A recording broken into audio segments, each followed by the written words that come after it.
नमस्कार, बहुत स्वागत है आपका। वर्तमान समय में राहु मीन राशि में गोचर कर रहे हैं और ये 30 मई तक हैं। 30 मई के बाद कुंभ राशि में प्रवेश कर जाएंगे।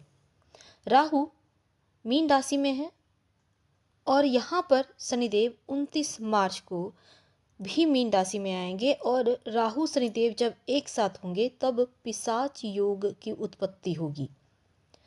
अब ये जो पिशाच योग है, ये बनने के बाद आपकी लाइफ कितनी बदलेगी।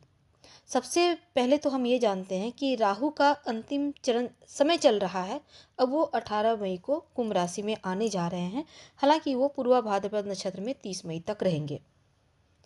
तो सबसे पहली बात, मीन राशि में है, यानी जो 12वीं राशि है, यहीं पर बैठे हैं राहु और शनिदेव 29 मार्च को आएंगे। अब ये भाव है मोक्ष का, धर्म का। मनुष्य के जीवन में सात्विक स्थान भी यहीं पे है, इन्हीं से देखा जाता है। दार्शनिक व्यवहार, आपका व्यक्तित्व भी ये स्थान दिखाता है। अगर आप स्वार्थवश कुछ गलतियां कर लेते हैं तब उस अशुभ प्रभाव को कम बृहस्पति ही करता है। अब देखिए, राहु पूर्वा भाद्रपद नक्षत्र यानी बृहस्पति के नक्षत्र में प्रवेश 16 मार्च को किए हैं और यहाँ पर वो 30 मई तक रहेंगे।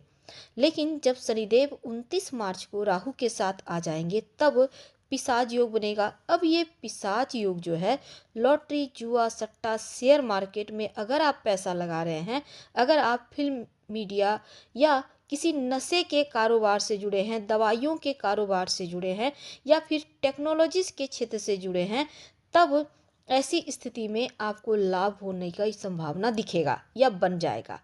राहु स्वयं की इच्छाओं को तो बढ़ाता है और इच्छा को भड़काता भी है, आपको उन चीज़ों को प्राप्त करने की तरफ ले जाता है। और प्रशासनिक क्षेत्र से जुड़े हुए जो लोग हैं, राजनीतिक क्षेत्र से जुड़े हैं, उनके लिए भी ये योग बहुत महत्वपूर्ण हो जाता है।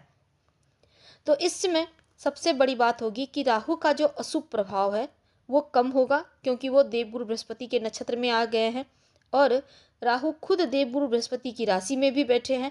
इसलिए अब अशुभ प्रभाव कम होकर शुभ प्रभाव आपको देंगे। दुखों की मुक्ति का ये वक्त कह सकते हैं। इसलिए पिशाच योग बन के भी ये योग भंग होता नजर आएगा, यानी उनका नकारात्मक प्रभाव थोड़ा कम पड़ेगा। कर्क राशि वालों, पिशाच योग आपके भाग्य भाव में बन रहा है तो पितृदोष भी देगा। वैसे शनिदेव और राहु जब भाग्य भाव में बैठते हैं तो पितृदोष की स्थिति पैदा कर देते हैं।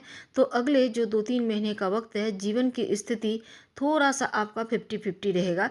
अब देखिए, भाग्य भाव में है, ऐसी परिस्थिति बनेगी कि पिता से मतभेद हो सकता है, पिता के स्वास्थ्य में परेशानी अगर था तो उसमें सुधार होगा, सीनियर का सम्मान अगर नहीं मिल पा रहा था वो मिलेगा, अचानक से किसी पद की प्राप्ति होगी।